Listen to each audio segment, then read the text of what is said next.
The massive alien ship moved through space like a living thing. Its surface rippled with purple and silver colors that changed as it traveled. Inside the ship, Commander HFY stood before a large window, looking at the small blue planet ahead. Earth seemed so ordinary compared to the grand worlds of the Galactic Collective. "Another primitive world," HFY said to his crew.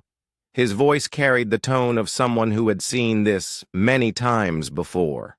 "Look at their crude metal ships. They still burn chemicals for power." The bridge crew of the Harmony's Edge nodded in agreement. Science Officer Kethmar studied the readings on his screen.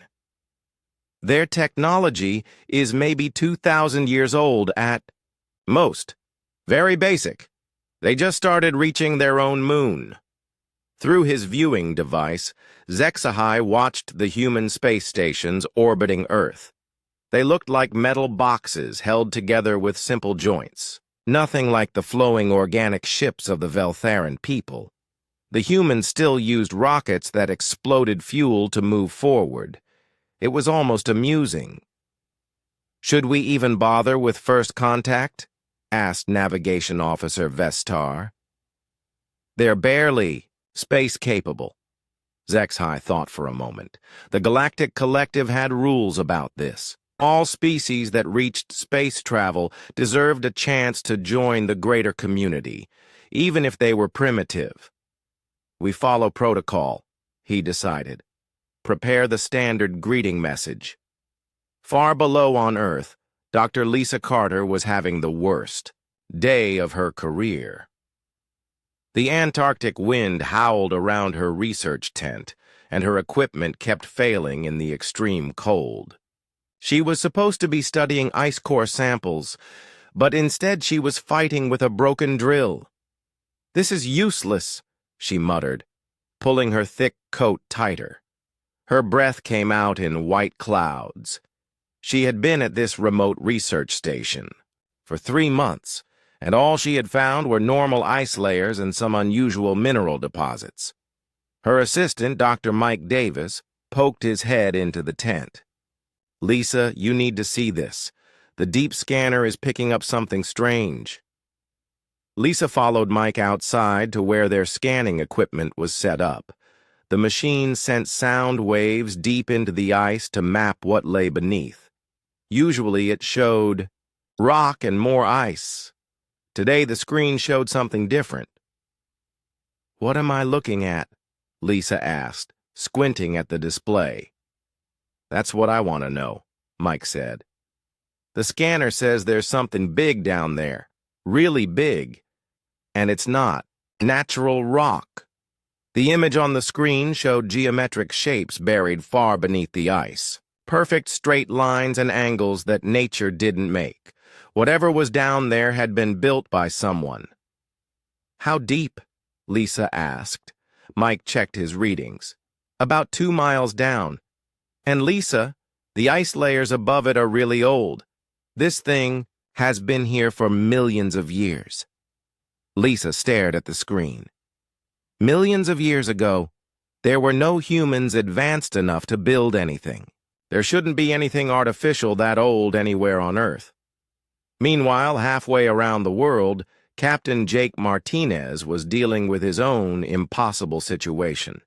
He stood on the bridge of the Aurora, Earth's newest and most advanced warship. Through the main window, he could see stars that looked different than they had yesterday. "Sir, we're getting more readings," said Lieutenant Amy Lou from her station. "The objects are definitely artificial, and they're huge."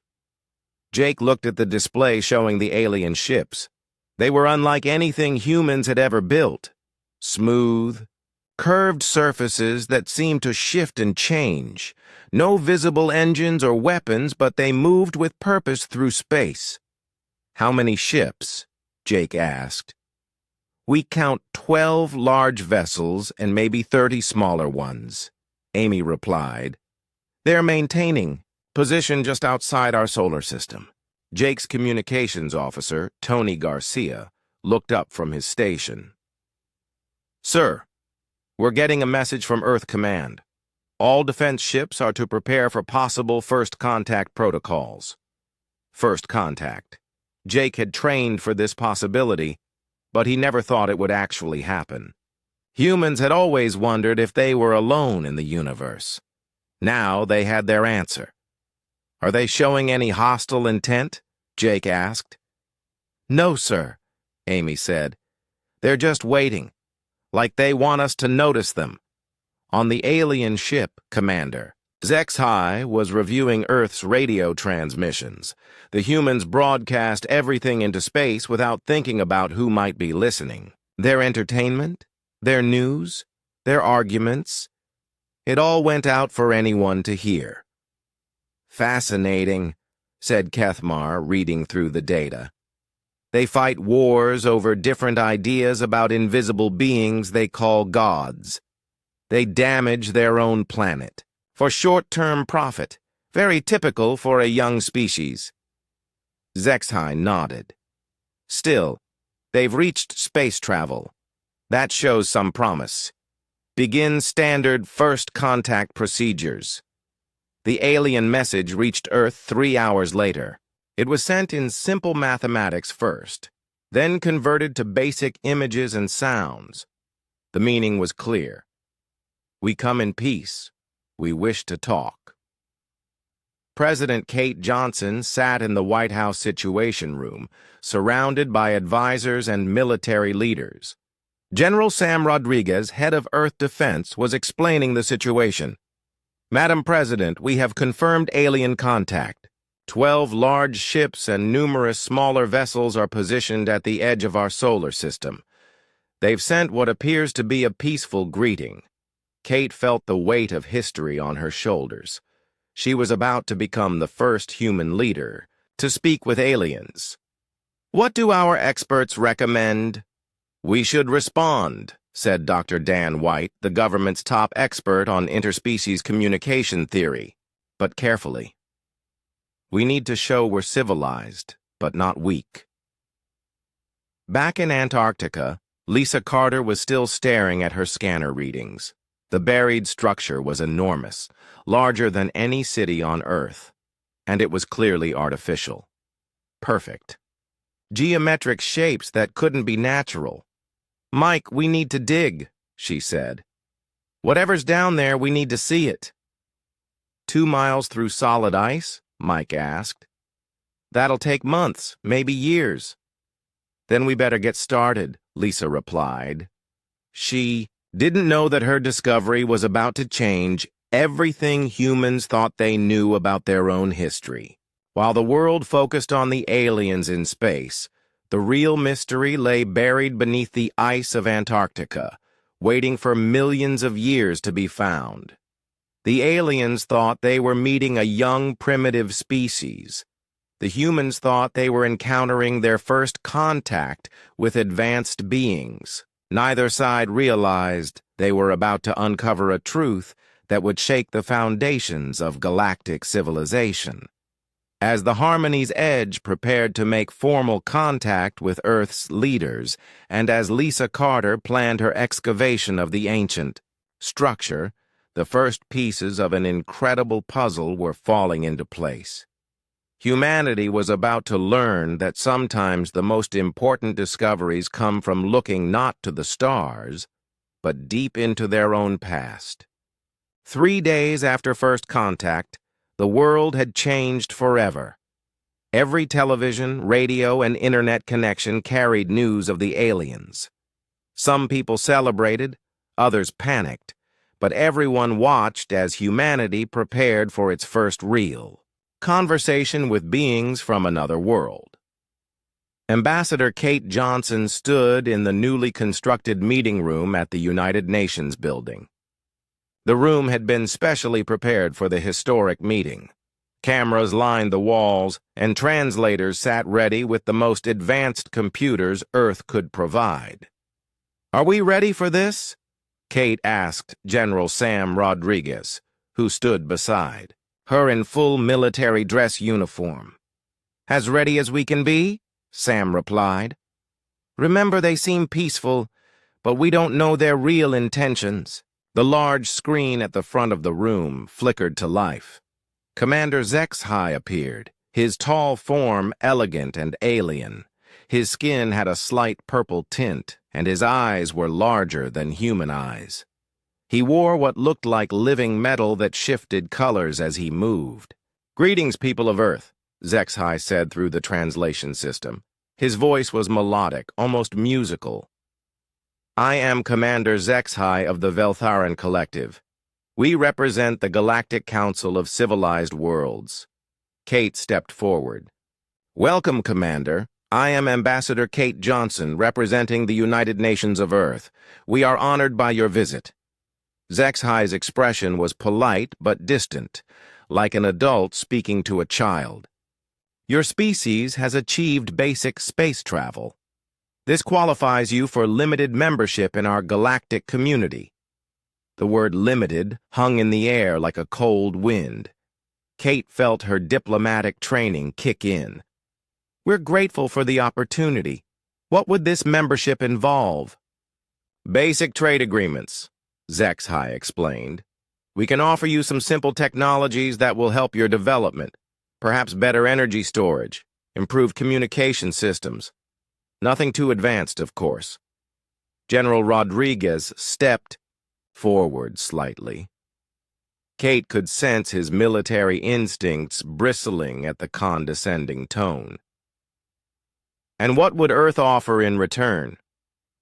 "Raw materials, mostly," HFY said casually. "Your planet has adequate mineral deposits. We also find your cultural expressions amusing. Your music and stories might have entertainment value for our younger citizens." Kate felt her jaw tighten. Entertainment value. The aliens were treating humanity's greatest achievements like children's toys. Meanwhile, 8,000 miles away in Antarctica, Dr. Lisa Carter was making discoveries that would change everything. The excavation had begun 3 days ago, and already they had uncovered something impossible. "Lisa, you need to see this," Mike Davis called from the dig site. Lisa climbed down into the pit they had carved through the ice. The drill had reached something solid, not rock, but something that looked like metal and crystal fused together. The material was dark blue with silver veins running through it, and it seemed to glow with its own inner light. "What is it?"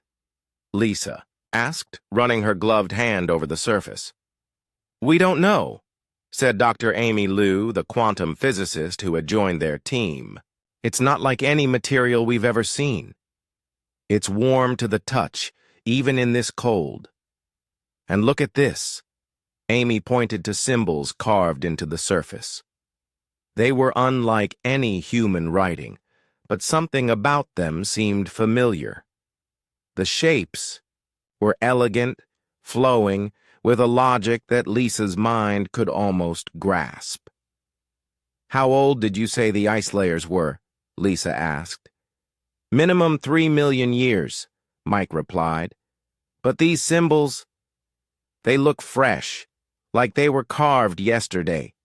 Back at the United Nations, the negotiations were continuing. HFY was explaining the structure of galactic civilization with the patience of a teacher addressing slow students. "The Galactic Collective includes over 200 species," he said. "Most reached space travel tens of thousands of years ago. Some, like my own people, have been traveling between stars for over 50,000 years. Dr. Dan White, who had been listening carefully, spoke up. "Commander, our archaeological evidence suggests that intelligent life on Earth goes back much further than our current technology would indicate. Cave paintings, ancient structures, myths, and legends from around the world." HFY's expression showed mild interest. "Yes, we've noted this in our preliminary studies. Quite normal for developing species. You create stories to explain what you don't understand. Your ancient astronaut theories are particularly entertaining." Dan felt his face flush with embarrassment. The alien was dismissing thousands of years of human culture as primitive fantasies. However, HFY continued, your rapid recent development is noteworthy. Most species take much longer to progress from basic agriculture to spaceflight. You've done it in just a few thousand years. Kate sensed an opportunity. Perhaps that suggests we're more capable than you initially assumed. Possible, HFY admitted, though rapid development often indicates outside influence. Perhaps another species visited your world in the past and provided guidance? It happens sometimes. The suggestion hit the room like a physical blow. The aliens were implying that humans couldn't have achieved their technology on their own. In Antarctica, Lisa's team was discovering just how wrong the aliens were. As they cleared more ice from the structure, the scale of their find became apparent. This wasn't just a building, it was a complex of buildings that stretched for miles underground.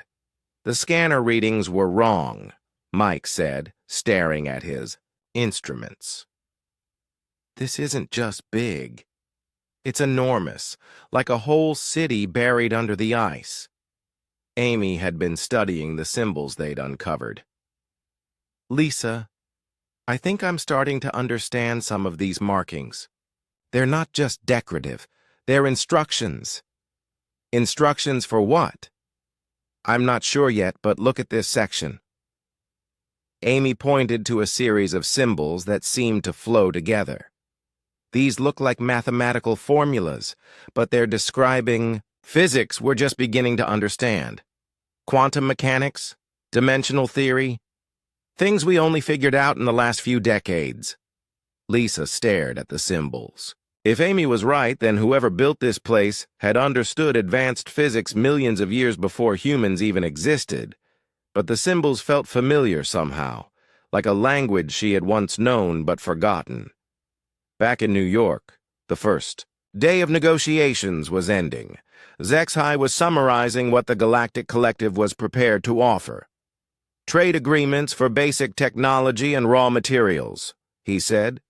Cultural exchange programs, though these would be limited to ensure you're not overwhelmed by concepts beyond your current understanding. And protection status. Protection status? General Rodriguez asked.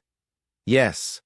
As a developing species, you would be protected from exploitation by less ethical civilizations. Some species in the galaxy might try to take advantage of your primitive state. The word primitive struck Kate like a slap. Every time the aliens spoke, they made it clear they saw humans as backward children who needed guidance and protection. We appreciate your offer, Kate said carefully. But we'd like some time to consider it. Perhaps we could schedule another meeting in a few days? Of course, HFY replied. Take all the time you need. We understand that first contact can be overwhelming for developing species. As the alien commander's image faded from the screen, Kate turned to her advisors. The room buzzed with quiet conversations, but she could see the same feeling in everyone's eyes. Humiliation. They think we're children, General Rodriguez said quietly. Maybe we are, Dan replied. Compared to 50,000 years of space travel, what are we? But 8,000 miles away, Dr. Lisa Carter was uncovering evidence that would challenge everything the aliens believed about human history. As her team worked to expose more of the ancient structure, she had no idea that she was about to discover humanity's greatest secret. The aliens thought they were meeting a primitive species barely capable of spaceflight. They had no idea they were speaking to the descendants of the galaxy's most ancient civilization. And as Lisa's excavation continued, the truth was slowly emerging from beneath millions of years of ice and forgotten time. The news from Antarctica spread through the scientific community like wildfire. Dr. Lisa Carter's discovery of the massive underground structure had every archaeologist, anthropologist, and historian on Earth demanding answers. How could something so advanced exist millions of years before humans developed civilization? Dr. Dan White sat in his office at Columbia University, surrounded by books and papers. Since the first alien contact 5 days ago, he had been comparing every piece of ancient human literature he could find. What he was discovering made no sense, but the patterns were undeniable. His computer screen showed images from Lisa's dig site, alongside photographs from archaeological sites around the world. Egyptian hieroglyphs, Mayan carvings, Aboriginal cave paintings, Norse runes. They all contained similar symbols to what Lisa had found in Antarctica. "This is impossible," Dan muttered to himself. He picked up his phone and called his colleague, Dr. Maria Santos, an expert in comparative mythology. "Maria, you need to see what I'm looking at," he said when she answered. "Dan, I've been calling you all morning. I think we're looking at the same thing." 20 minutes later, Maria arrived at his office carrying a thick folder of photographs and printouts. She spread them across his desk next to his own research. "Look at this," she said, pointing to a series of images. "These are flood myths from every major human culture: Sumerian, Greek, Hindu, Native American, Australian, Aboriginal. Every single one describes the same event, an advanced civilization that was destroyed and forgotten." Dan nodded. "And look at this. The symbols from Antarctica appear in religious texts worldwide, always described as the language of the gods, or writing from the time before time." They worked in silence for several minutes, comparing images and notes. The evidence was overwhelming, but it challenged everything they thought they knew about human history. "Dan," Maria said slowly, "what if the myths are true? What if there really was an advanced human civilization millions of years ago? In Antarctica, Lisa Carter was asking herself the same question. Her team had now exposed a section of the structure the size of a city block. The building was beautiful, with flowing lines that seemed to blend art and engineering in ways human architects had never achieved. "The construction is incredible," said Mike Davis, running his hands along a wall that curved impossibly without any visible support beams. "It's like the whole thing was grown rather than built." Amy Lou was studying the symbols that covered every surface. Her quantum physics background helped her understand what others missed. "Lisa, these aren't just decorative. They're functional. I think there's some kind of interface." "Interface for what?" "I'm not sure, but look at this pattern." Amy pointed to a series of symbols that seemed to pulse with faint light. "This looks like a circuit diagram, but it's based on principles we're just starting to understand. Quantum entanglement, dimensional folding. This is technology we can barely imagine." Lisa stared at the symbols. The more she looked at them, the more familiar they seemed. It was like trying to remember a word that sat just at the edge of her memory. "There's something else," Mike said. "The material the structure is made from. It's not getting older. Our dating equipment shows it's millions of years old, but it looks and feels brand new." Meanwhile, on the alien ship Harmony's Edge, Commander Zexhai was having problems of his own. His historian Kethmar had been studying Earth's archaeological records, and the data wasn't making sense. "Commander, I need to show you something," Kethmar said, entering Zexhai's private quarters. "What is it?" Zexhai asked, looking up. "From his own research. The human archaeological timeline is wrong," Kethmar said.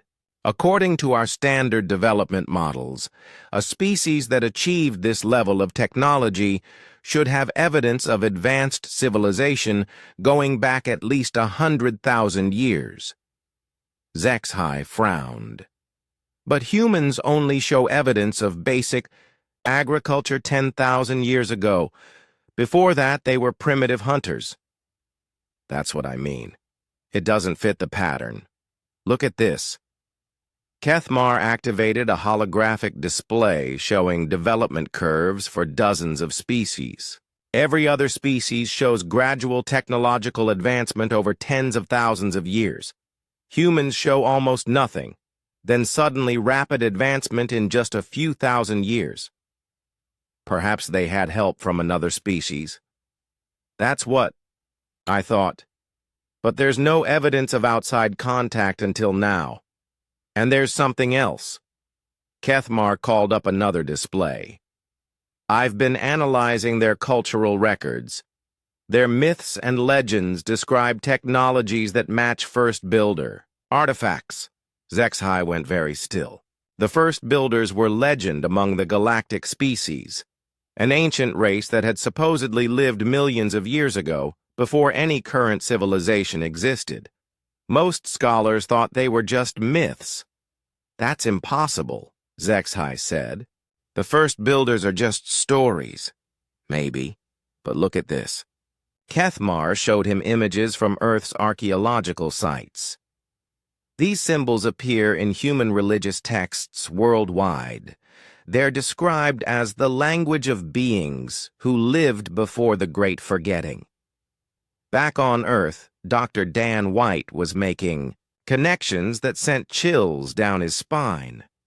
He had called Lisa Carter directly, and they were comparing notes over a video link. The symbols you found matched descriptions from the Book of Enoch, the Sumerian texts, even Aboriginal Dreamtime stories. Dan explained, every human culture has legends of a time when people had great power and knowledge, but gave it up after some terrible war. What kind of war? Lisa asked from her tent in Antarctica. The details vary, but the theme is consistent. A war that nearly destroyed all life, fought by beings with godlike power. After it ended, the survivors chose to forget their knowledge and start over as simple people. Lisa looked at the ancient structure visible through her tent flap. Dan, what if it's not a legend? What if our ancestors really were advanced? Then we're not talking to humanity's first alien contact, Dan replied. We're talking to their return. The implications were staggering. If humans had once been an advanced spacefaring civilization, then everything about the current situation was wrong. The aliens weren't discovering a primitive species. They were meeting the descendants of their own predecessors. Amy Lou called out from the dig site, interrupting Lisa's thoughts. Lisa, you need to get out here right now. Lisa rushed outside to find Amy standing before a section of wall they had just uncovered.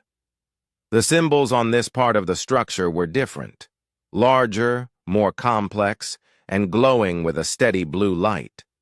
What happened? Lisa asked. I don't know. I was just studying the symbols, trying to understand the pattern, and they started lighting up, Amy said. It's like the structure is responding to our presence. Mike looked worried. Should we be concerned? Maybe we should step back. But Lisa felt drawn to the glowing symbols. As she approached them, the light grew brighter. When she reached out to touch the wall, the symbols pulsed in a rhythm that felt familiar, like a heartbeat she had known all her life. It's not dangerous, she said, though she couldn't explain how she knew. It's recognizing us. The moment her hand touched the wall, images flashed through her mind. Cities floating among the stars, ships that moved between dimensions, people who looked human but possessed abilities that seemed like magic, and then darkness, war, and a decision to forget everything and start again. Lisa pulled her hand back, gasping. "We need to contact the government immediately, and someone needs to call Dr. White." "Why?" Mike asked. "Because I think the aliens are wrong about us," Lisa said, staring at the glowing wall. "I think we're much older than they realize, and I think we're about to remember who we really are." On the alien ship, Kethmar was reaching the same conclusion. As he studied more human data, the pattern became clear. Humanity wasn't a young species that had recently achieved space travel. They were an ancient species that had deliberately forgotten their past.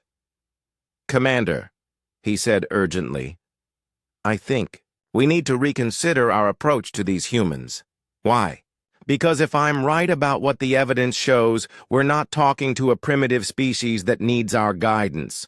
We're talking to the descendants of the first builders themselves." The galaxy was about to learn that sometimes the most primitive-looking civilizations are actually the most ancient ones of all. The activation happened at exactly 3:47 a.m. Antarctica time.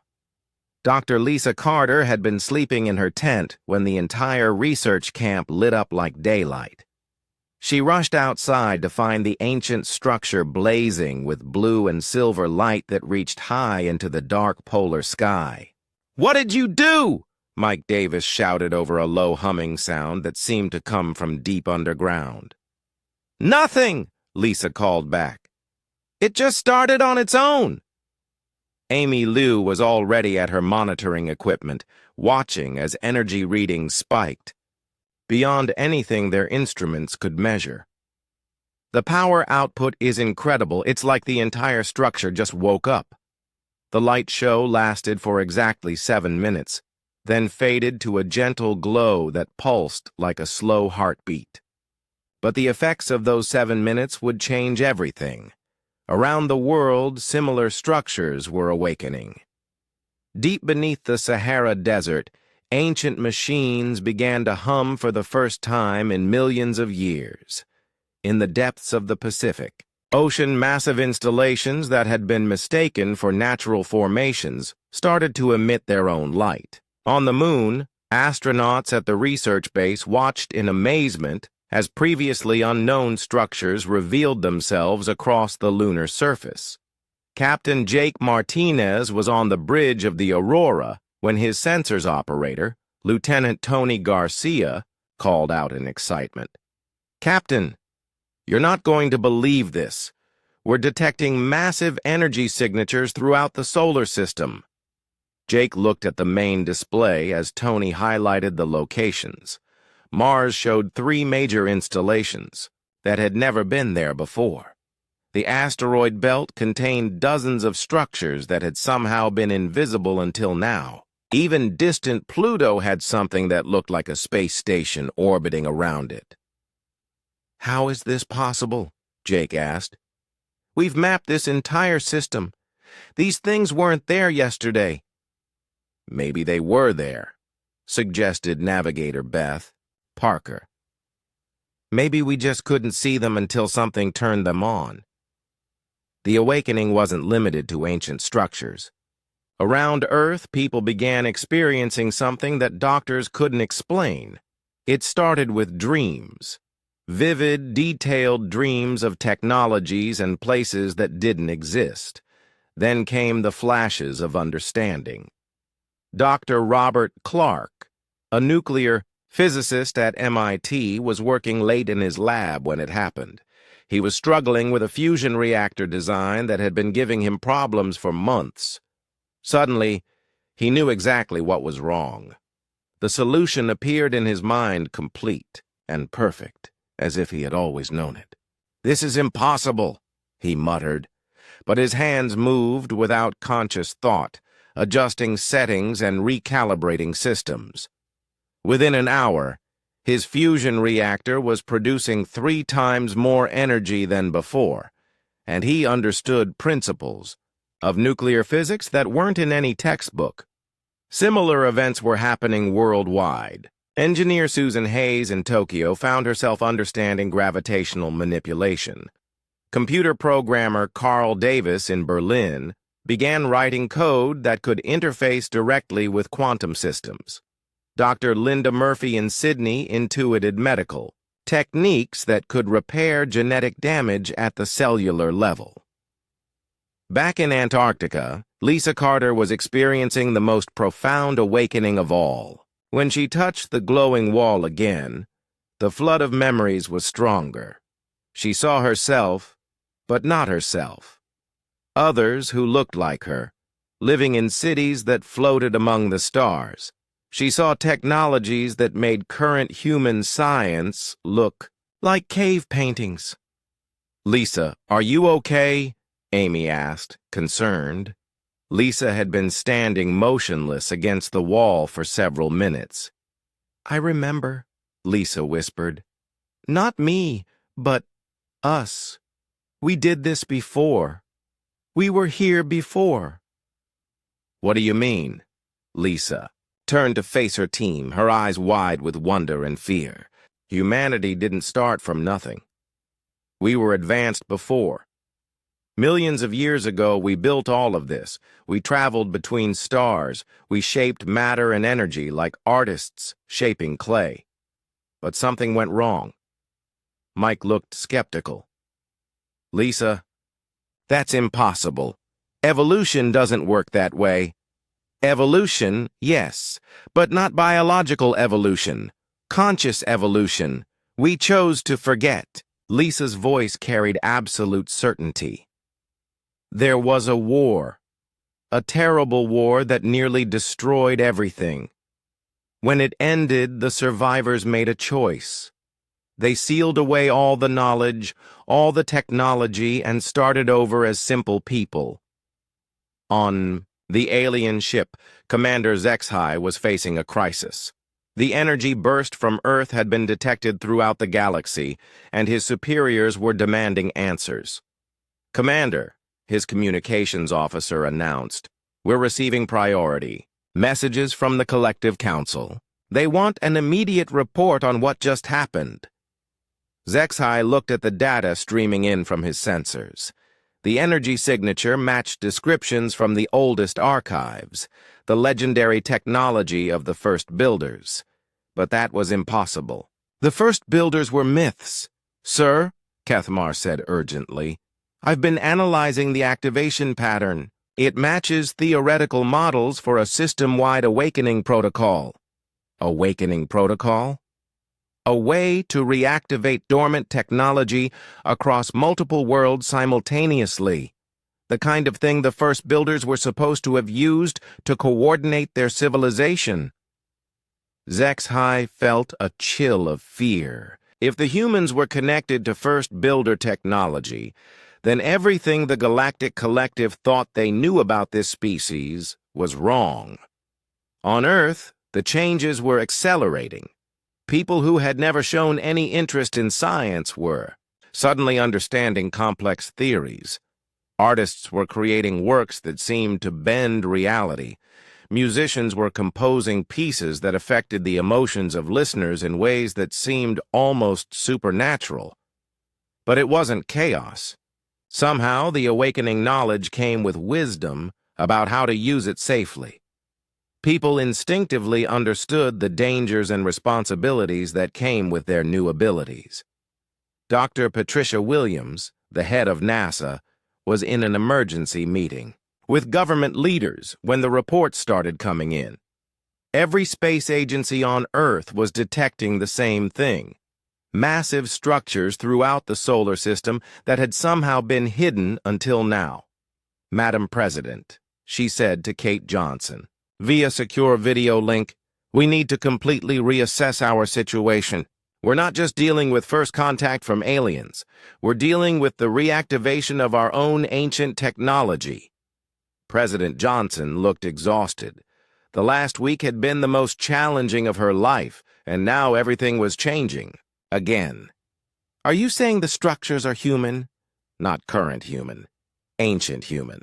The energy signatures, the architectural styles, even the materials. They're all consistent with a technology base that's millions of years old, but designed by minds that think like us. In Antarctica, Lisa's team was witnessing this firsthand. As more of the structure activated, doorways were opening that led to chambers filled with devices that hummed with their own internal power. Amy Lou found herself understanding their function without any training. "This is a communication array," she said, standing before a crystalline structure that reached from floor to ceiling. "It can send messages across interstellar distances, instantaneously." "How do you know that?" Mike asked. Amy paused, confused by her own certainty. I just do. It's like remembering something I learned long ago." Lisa nodded. "The knowledge is coming back. Not to everyone and not all at once, but it's returning. Humanity is remembering what it used to be. Captain Jake Martinez received new orders that evening. Instead of preparing to defend Earth from alien invasion, he was to investigate the newly revealed structures throughout the solar system. His ship, along with every other human vessel capable of interplanetary travel, was being deployed to explore their own forgotten legacy. "It's strange," he said to his crew as they prepared to depart for Mars. "Yesterday we were worried about being conquered by advanced aliens. Today we're discovering that we might be more advanced than they are." The awakening was just beginning. Around the world, humans were accessing memories and abilities that had been dormant for millions of years. Ancient installations were coming online, revealing technologies that made current science fiction look primitive. But with the awakening came questions that demanded answers. Why had humanity chosen to forget? What war had been so terrible that an entire civilization decided to start over? And what would happen when the aliens realized they weren't dealing with a primitive species, but with the return of the galaxy's most ancient power? The blue lights in Antarctica pulsed steadily through the polar night, like a heartbeat counting down to something momentous. Humanity was waking up from a sleep that had lasted millions of years, and nothing would ever be the same again. The truth came from the most unexpected source. While human scientists struggled to understand their awakening abilities and governments tried to process the reality of their ancient heritage, it was the aliens who provided the final pieces of the puzzle.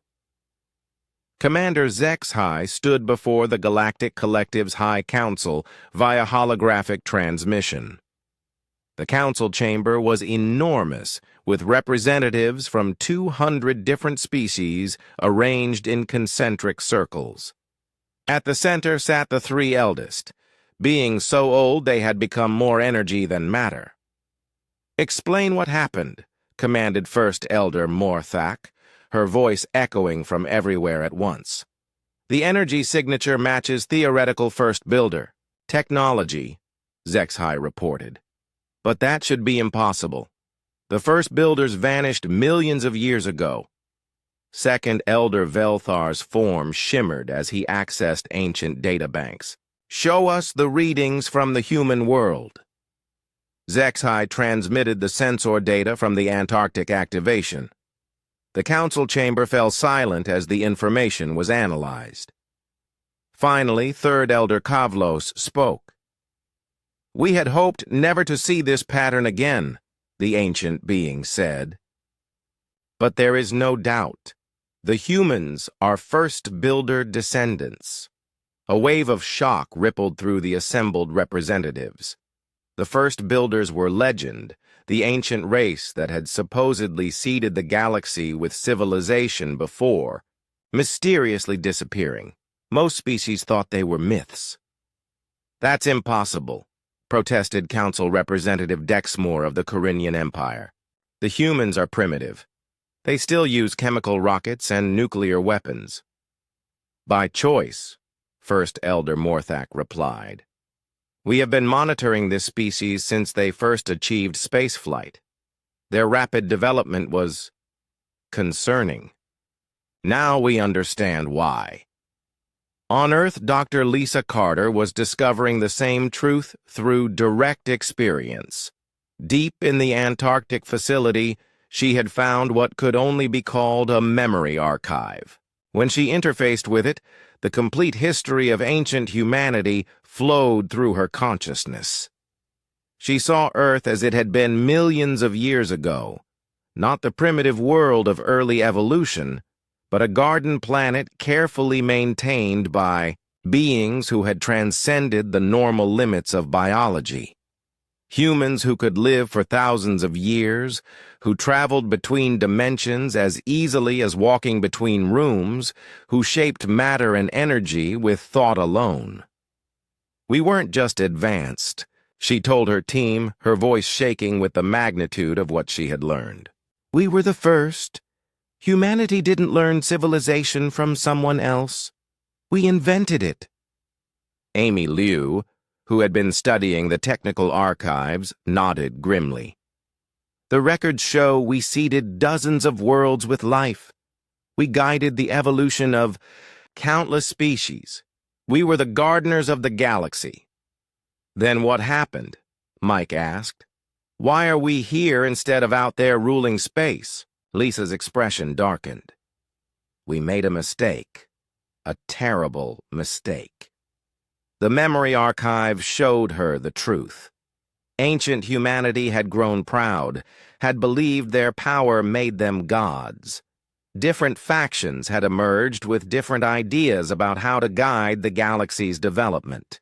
The disagreements had become arguments. The arguments had become conflicts, and the conflicts had become war. But when beings who could manipulate matter at the quantum level went to war, the results were catastrophic. Entire star systems had been destroyed. Whole species had been erased from existence. Reality itself had been damaged in ways that took millions of years to heal. The war lasted centuries, Lisa explained to her team. By the end, both sides realized they had become monsters. The galaxy was dying because of what we had done to each other. On the alien ship, Kethmar was accessing the same information from Veltheran archives. The official records had been classified for 50,000 years, but the crisis with Earth had given him special access. Commander, you need to see this, he said urgently. The official contact protocols for first builder descendants. Zexhai read the ancient document with growing alarm. According to the protocols, any species identified as first builder descendants was to be approached with extreme caution. They were to be treated as the rightful inheritors of galactic civilization, regardless of their current technological level. This changes everything, Zexhai realized. We haven't been contacted by primitives seeking guidance. We've been contacted by the return of our creators. The revelation spread through the galactic collective like wildfire. Species that had existed for tens of thousands of years learned that their entire civilization existed because of ancient human intervention. The Veltheran people discovered that their biotechnology was based on principles taught to their ancestors by human mentors. The crystalline Jektai found records showing that humans had helped their species evolve consciousness from simple mineral matrices. Not all the reactions were positive. Some species, particularly the warlike Corinians, saw the return of the first builders as a threat to their own power. If humans reclaimed their ancient heritage, where would that leave the current galactic order? Back on Earth, the awakening was accelerating. Dr. Robert Clark at MIT had not only solved fusion power, but had begun developing technologies that seemed to violate known physics. His lab was now producing anti-gravity fields, matter converters, and energy systems that drew power from dimensional barriers. The knowledge just flows, he explained to a gathering of the world's top scientists. It's like remembering how to ride a bicycle, except the bicycle is a machine that can reshape atoms. Similar breakthroughs were happening everywhere. NASA engineer Sandra Lopez found herself designing spacecraft that could travel faster than light by folding space rather than moving through it. Medical researcher Dr. Kevin Brown developed treatments that could reverse aging at the cellular level. Computer scientist Alice Chen created artificial intelligences that thought in ways human science couldn't explain. But with the knowledge came responsibility. Every person experiencing the awakening also gained an understanding of what had happened before: the pride, the war, the destruction. The memories served as a warning. President Kate Johnson addressed the world from the United Nations building. Behind her stood representatives from every major nation, united for perhaps the first time in human history. "My fellow humans," she began, "we stand at a crossroads unlike any in recorded history. We are learning that our species is far older and more significant than we ever imagined. We once guided the development of galactic civilization itself." She paused, looking directly into the camera. "We are also learning why our ancestors chose to forget that power. They saw what happens when beings with godlike abilities allow pride and conflict to divide them. They witnessed the near destruction of everything they had worked to create.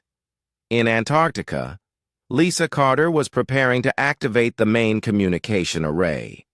The device would allow direct contact with other first builder installations throughout the galaxy, but it would also announce humanity's return to any civilization that remembered the old days.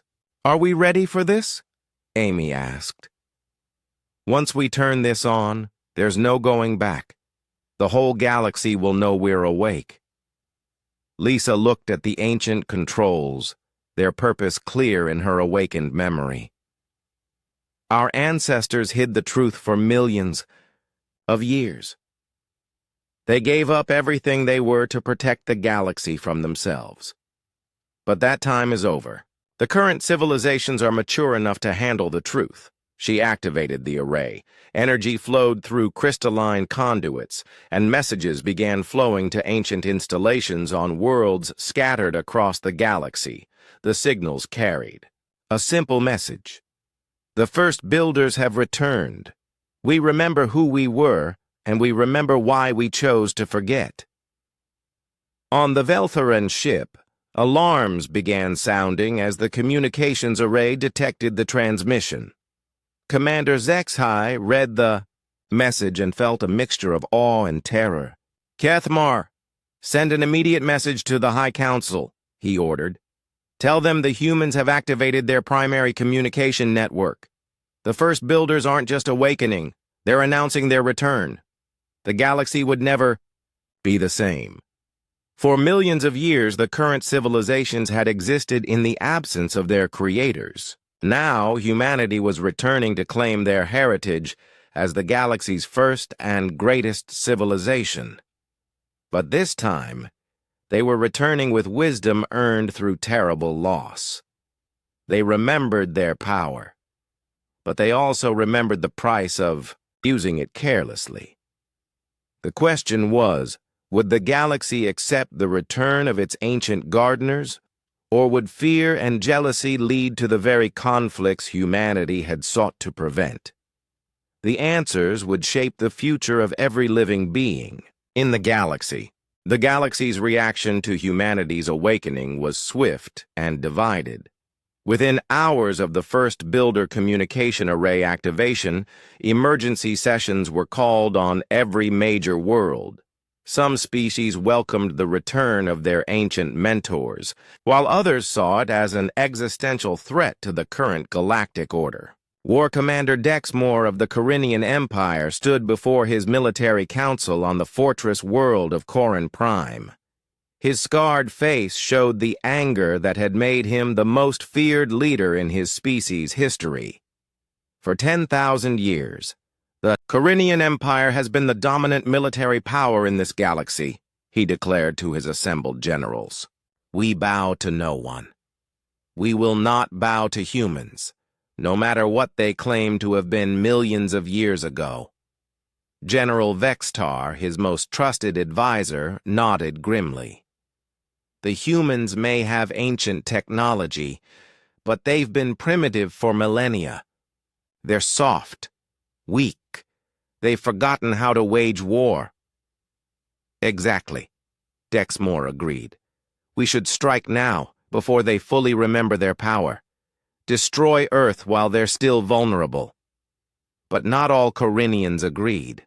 Science Coordinator Ralmec had been studying the first builder records and understood what they were truly facing. War Commander, with respect, you're making a critical error, he said carefully. The humans didn't lose their power through weakness. They gave it up voluntarily because they became wise enough to understand its dangers. Dexmore's eyes flashed with rage. Are you suggesting we should fear these primitives? I'm suggesting that any species capable of voluntarily giving up godlike power and then reclaiming it after millions of years is more dangerous than we can imagine. On Earth, humanity was facing its own internal struggles.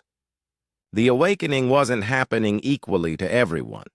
Some people gained vast understanding and abilities, while others remained essentially unchanged. This created tensions that threatened to tear human society apart. Dr. Patricia Williams found herself in the unique position of being both director of NASA and one of the most powerfully awakened humans on Earth. She could now understand technologies that made faster-than-light travel seem simple, but she was still dealing with politicians who could barely grasp basic spaceflight. We need to proceed carefully, she told President Kate Johnson during their daily briefing.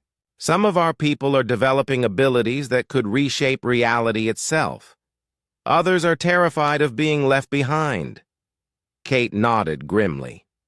She had experienced some awakening herself, enough to understand that humanity stood at a crossroads that would define their species forever. What about the aliens? Any word from Commander Zexhai? That's complicated, Patricia replied. We're receiving messages from dozens of different species now. Some want to establish formal relations with us as equals. Others are demanding we submit to galactic authority. And some, she paused, some are mobilizing their fleets. Captain Jake Martinez was experiencing the complexity firsthand. His ship, the Aurora, had been retrofitted with technologies that his awakened engineers had developed in just a few days. The vessel could now travel between star systems in hours instead of years, and its defensive capabilities had increased exponentially.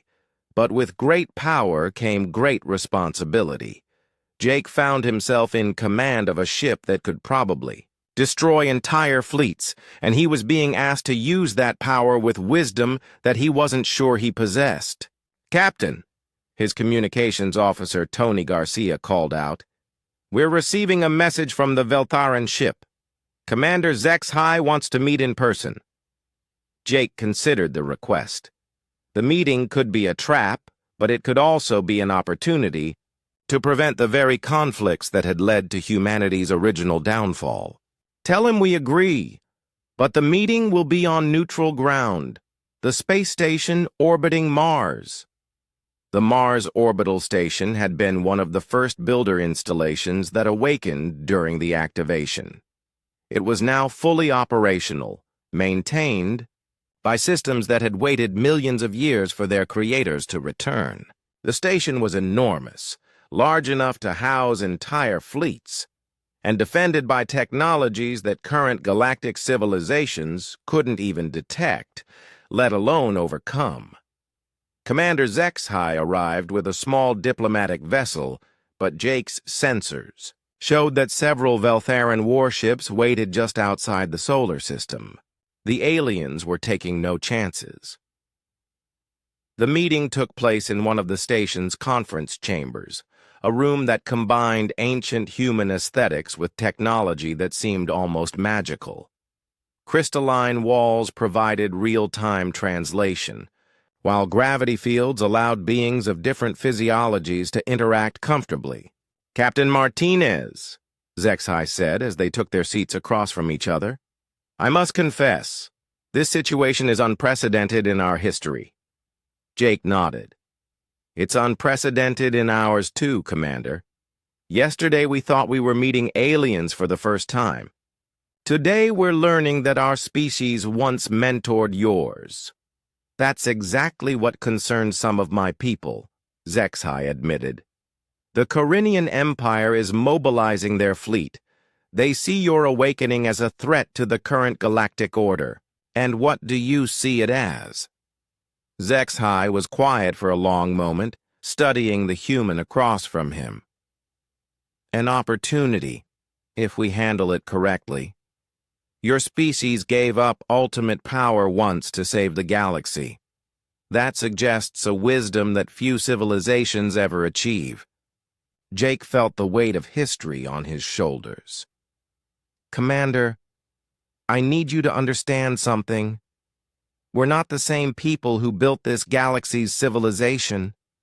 We're their descendants trying to learn from their mistakes.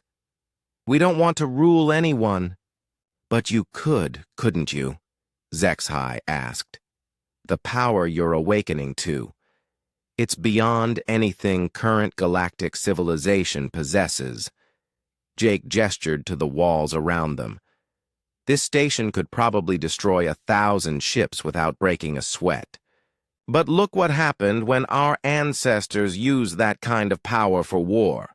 We won't make that mistake again." Meanwhile, on Earth, Dr. Lisa Carter was making a discovery that would change everything.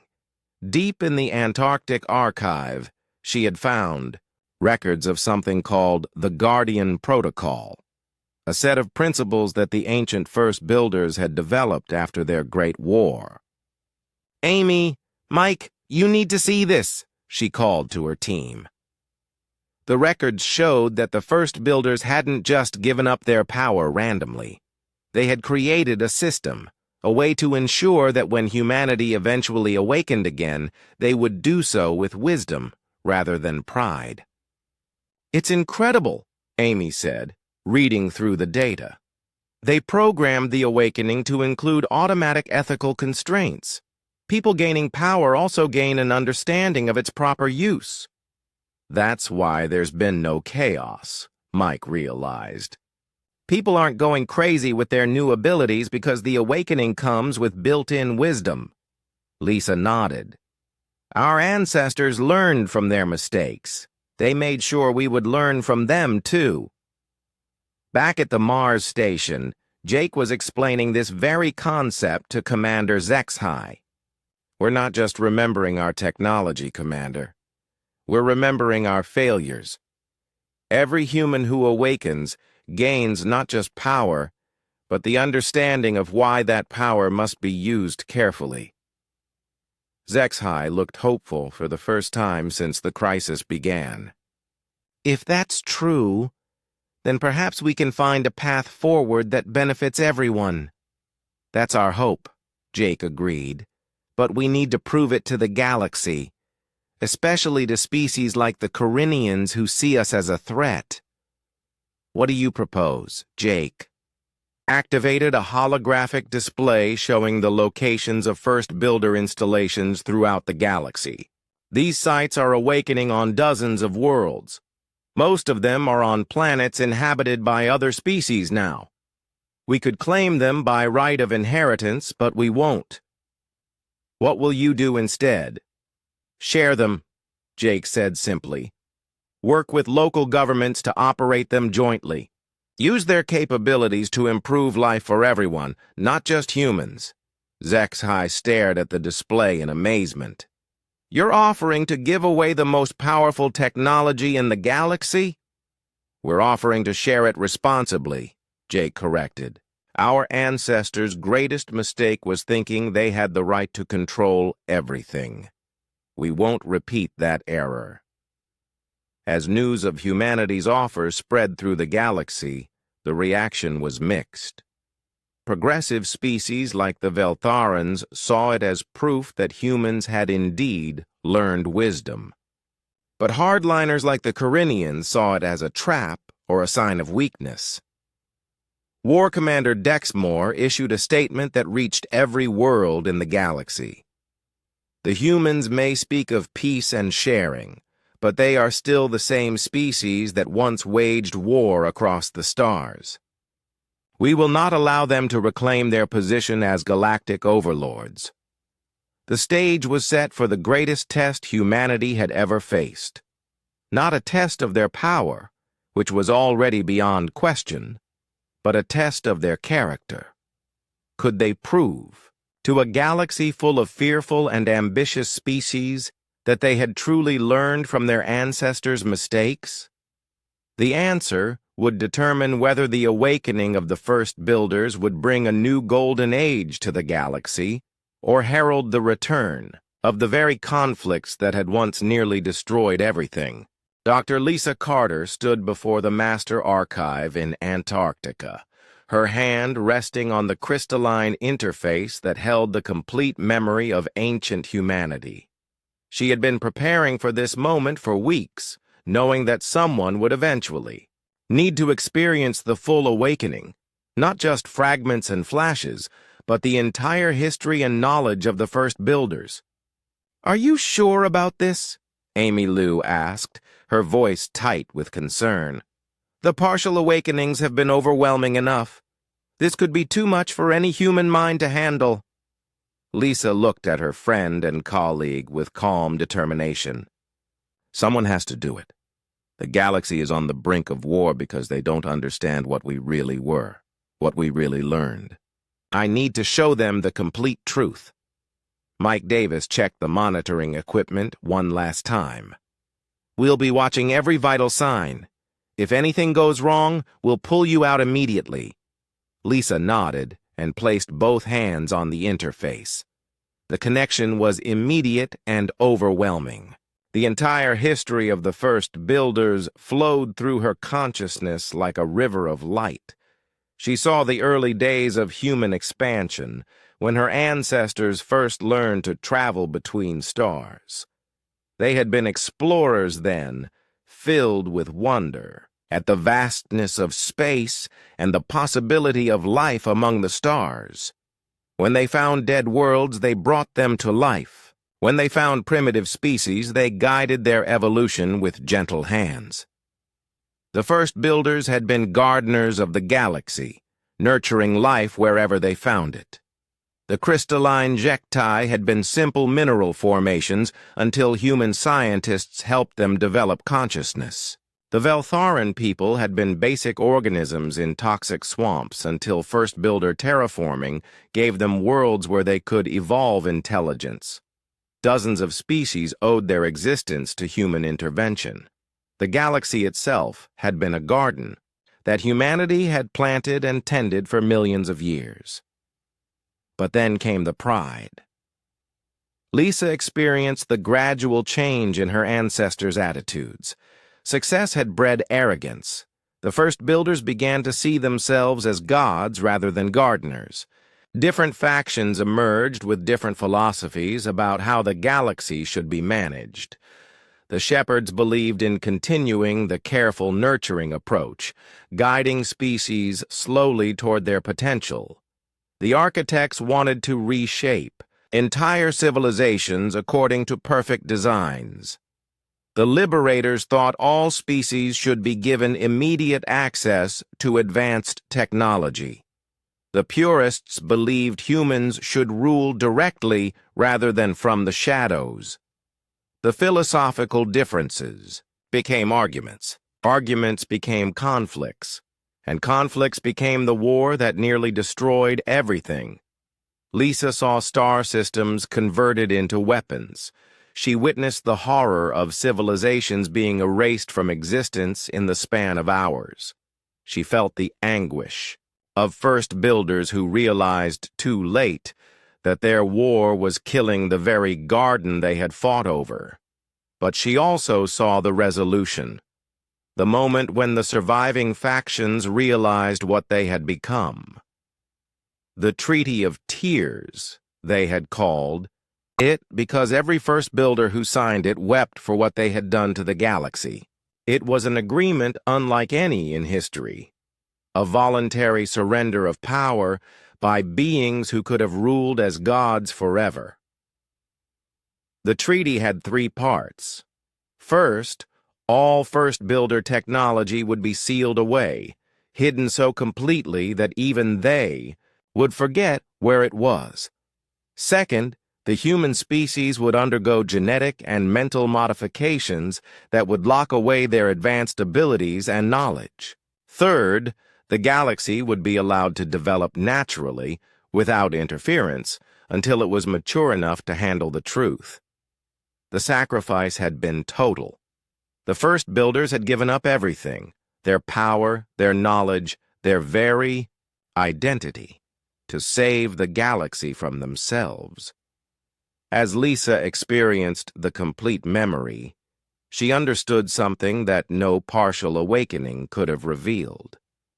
The current awakening wasn't just a return of old abilities. It was the fulfillment of the Treaty of Tears. The galaxy had finally reached the level of maturity that the first builders had been waiting for. The awakening ended, leaving Lisa gasping and shaking. But in her mind, she now carried the complete truth of humanity's legacy. Meanwhile, Captain Jake Martinez was facing the immediate consequences of galactic fear. The Corinian fleet had entered human space, led by War Commander Dexmore himself, aboard the massive battleship Conquest of Stars. They claimed to be conducting defensive patrols, but their intentions were clear. "Captain," reported Lieutenant Tony Garcia, "the Corinian fleet consists of over 300 warships. They're taking position throughout the outer solar system." Jake studied the tactical display.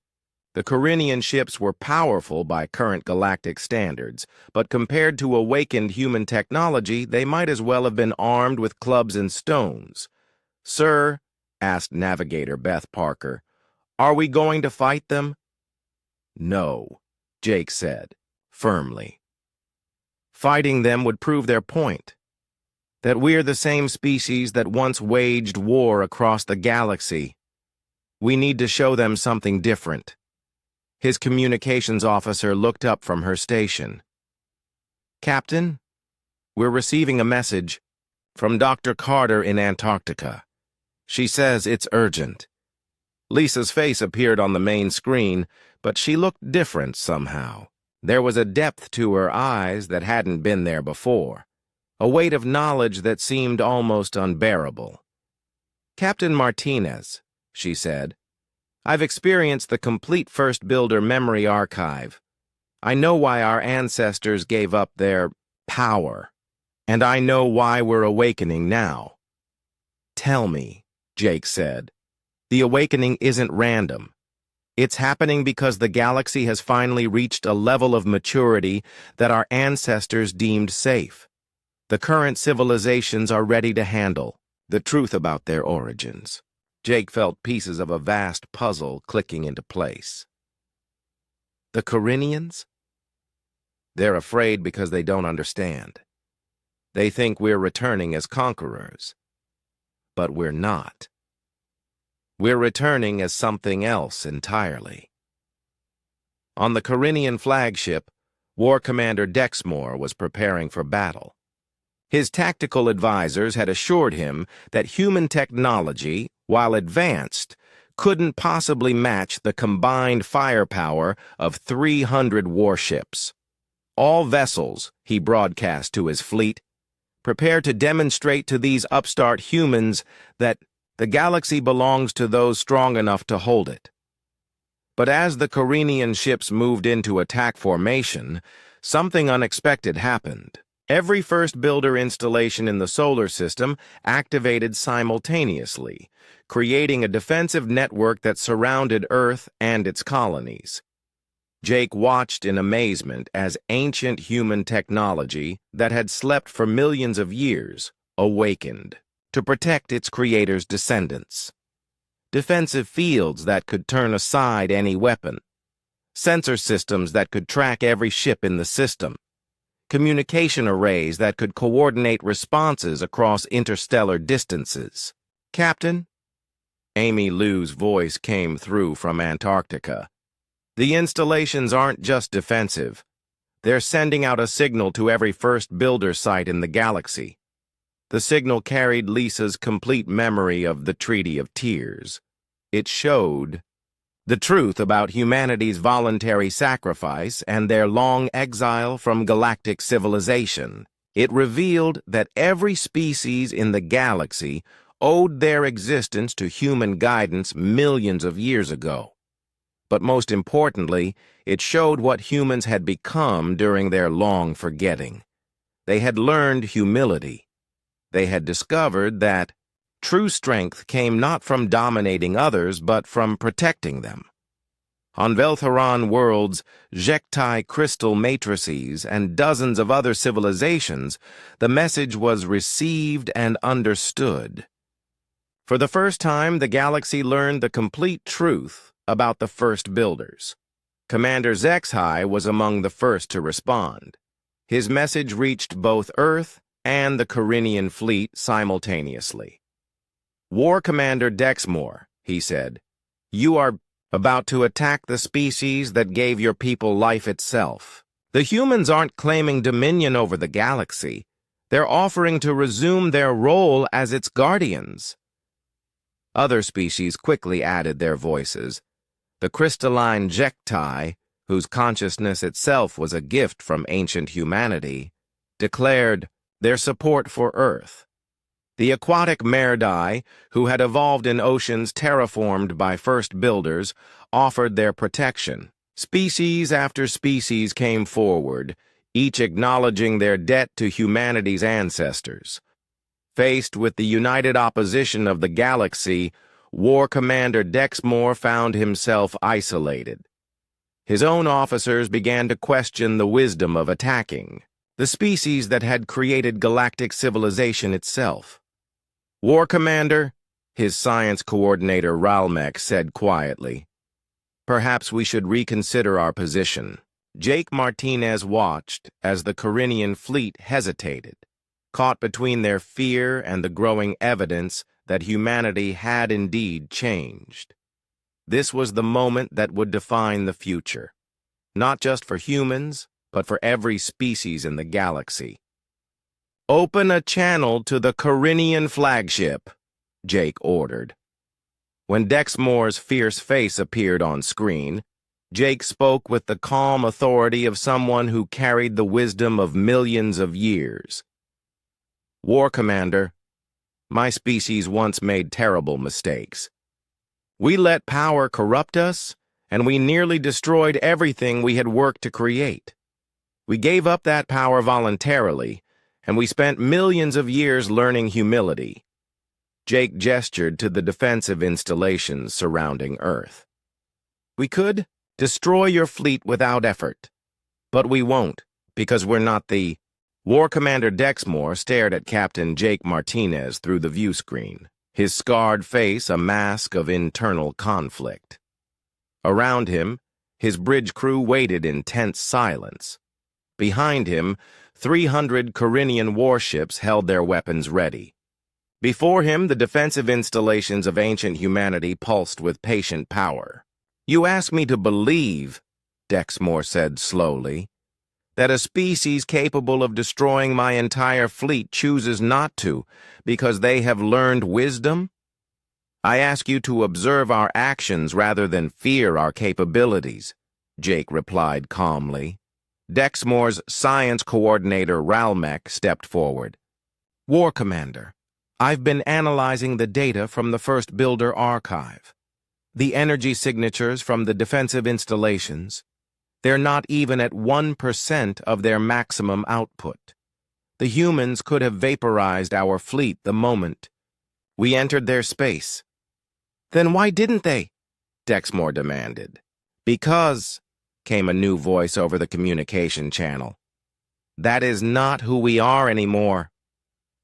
Dr. Lisa Carter's image appeared alongside Jake's. She carried herself differently now, with the bearing of someone who had touched the deepest wisdom of her species. "War Commander," she continued, "I have experienced the complete memory of the first builders. I have lived through their greatest triumphs and their most terrible failures. Our ancestors nearly destroyed the galaxy because they forgot that true strength comes from protection, not domination." She gestured, and holographic images began filling the space between the ships.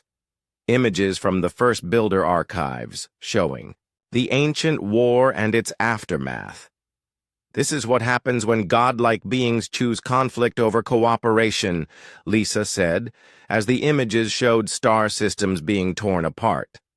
"This is why our ancestors chose to forget their power and start over, as humble people." Dexmore watched the historical record unfold with growing horror and understanding. He saw civilizations being erased in moments, entire species wiped from existence as collateral damage in a war fought by beings who had lost sight of what they were fighting for. "Your ancestors created this galaxy's civilization," Lisa continued. "They nurtured every species, guided every world, protected every emerging consciousness. And when they realized their power had corrupted them, they gave it all up to save what they had built."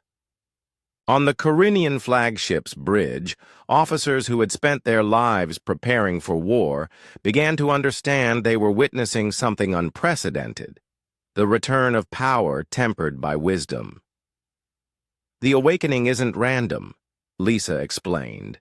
"It's happening now because the galaxy has finally reached the level of maturity our ancestors hoped for.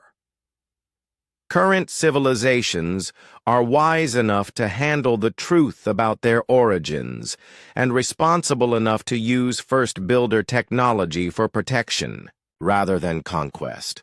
War Commander Dexmore felt the weight of decision pressing down on him. His entire career had been built on strength through force, but now he was confronted with a different kind of strength entirely. "What do you want from us?" he asked finally. "Captain." Jake Martinez smiled. "Partnership. The galaxy our ancestors envisioned was never meant to be ruled by humans alone. It was meant to be a collaboration between all conscious beings, each contributing their unique perspectives and abilities." "And if we refuse?" "Then you refuse," Jake said simply. "We won't force anyone to join us. But we also won't allow anyone to prevent others from choosing cooperation over conflict." Commander Zexhi's voice joined the conversation from his nearby ship. "War Commander, I've spent weeks with these humans. They could have demanded submission or tribute at any time. Instead, they've offered to share technology that could solve every problem our civilizations face." As if to demonstrate this point, the first builder installations throughout the galaxy began broadcasting technical specifications for technologies that could end hunger, cure diseases, and provide clean energy for thousands of years. The knowledge was offered freely to any species willing to use it responsibly. On Earth, President Kate Johnson was coordinating humanity's first act as the returned first builders.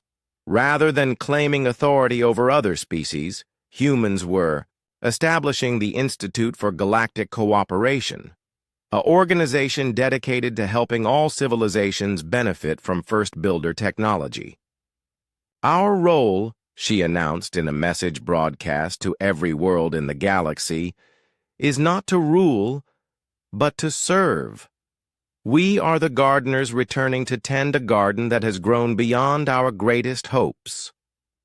Dr. Patricia Williams, now serving as director of First Builder Technologies, was working with awakened human scientists to establish research centers on dozens of worlds. Each center would be jointly operated with local species, ensuring that no single civilization could monopolize the ancient knowledge.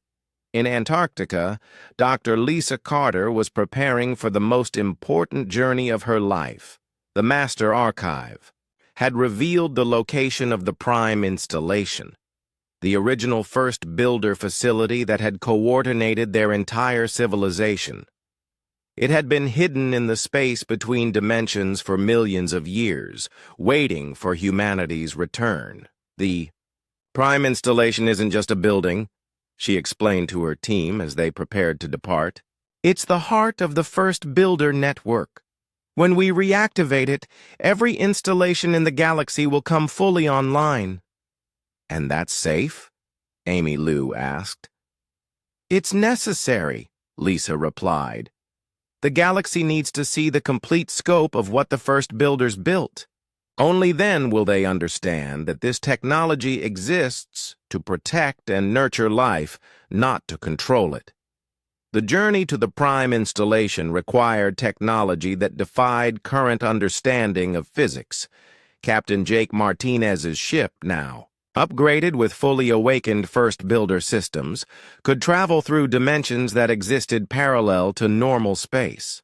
It's like stepping sideways from reality, Navigator Beth Parker said in wonder, as they emerged in a pocket of space that contained the massive structure. The Prime installation was beautiful beyond description, a crystalline construct that seemed to be made of frozen starlight. It was larger than most space stations, but felt more like a living organism than a building. As they approached, the installation recognized the genetic signatures of its creator's descendants. Docking bays that had been sealed for millions of years opened to welcome them home. Inside, Lisa found herself in chambers that had been designed by the greatest minds of ancient humanity. Every surface told the story of the first builder's journey from explorers to gardeners to warriors to exiles, and finally to the wise protectors they had become. At the heart of the installation stood the Prime Archive, a device that contained not just the memories of the first builders, but their hopes and dreams for the galaxy's future. When Lisa interfaced with it, she experienced something beyond memory or knowledge. She felt the love that had motivated her ancestors to create galactic civilization, the anguish they had felt when war threatened to destroy it, and the hope they had carried through millions of years of exile. "We forgive ourselves," she whispered, understanding finally what the ancient humans had learned. Not because what we did was right, but because holding on to guilt would prevent us from doing better. As the Prime installation activated, its signal reached every first builder site in the galaxy. Technologies that could heal wounded worlds, revive extinct species, and bridge the gaps between different forms of consciousness came online. But more than technology was awakening. The galaxy itself seemed to sigh with relief as the gardeners returned to tend their ancient work. On the Corinian flagship, War Commander Dexmore made his choice. He opened a channel to all ships in his fleet. "All vessels, stand down from combat status. We are witnessing the return of the galaxy's creators, and they offer us partnership rather than domination." He turned to face Captain Martinez on the view screen. "Humanity has proven they have indeed learned wisdom. The Corinian Empire would be honored to join your galactic cooperation." The transformation that followed was unlike anything in recorded history. Species that had been enemies for thousands of years found common ground in working with first builder technology. Worlds that had been stripped of resources were restored to garden planets. Civilizations that had struggled with poverty and disease found abundance and health. But perhaps most importantly, the galaxy gained something it had never truly had before: a sense of shared purpose. Under human guidance, the current civilizations began to see themselves not as competitors for limited resources, but as partners in nurturing the next generation of consciousness that would emerge among the stars. Dr. Lisa Carter established the Academy of Galactic Wisdom on the Prime installation. Here, representatives from every species came to learn not just first builder technology, but the principles that should guide its use. The Academy's first lesson was always the same. True power exists to protect and nurture life, never to dominate. Years passed, and the galaxy flourished under the renewed guidance of the first builders.